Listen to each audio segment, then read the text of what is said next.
Tara, barang-barang dari Cina. Nah, Bang Rafli, dikatakan oleh Mas Bima, ini jangka panjang lah UMKM ditingkatkan.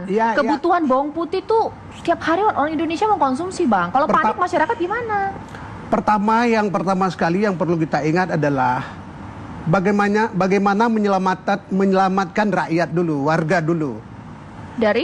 Dari virus corona itu sendiri. Ya, pertama sekali konsentrasi kita itu harus konsentrasi bagaimana menyelamatkan. Jangan virus itu masuk dulu ke Indonesia. Persoalan kebutuhan pangan, saya pikir di sini banyak alternatif ya. Banyak alternatif. Ketergantungan kita akan seperti bawang putih ataupun kebutuhan-kebutuhan yang lainnya.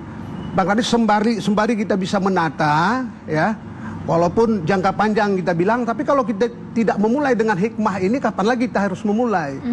Ada negara-negara yang terdekat seperti Thailand, kita mungkin bisa memperkuat, bisa melakukan meminta ketersediaan Thailand untuk bisa membantu Bang Rafli, kita. sebenarnya Kemendak dan Kemenkes ini berkoordinasi tidak? Karena bukan dari rilis dari Kemenkes bahwa virus corona ini bisa disebarkan oleh inang yang hidup. Itu artinya tidak ada di buah-buahan, tidak ada kemudian di barang-barang. Ini bagaimana?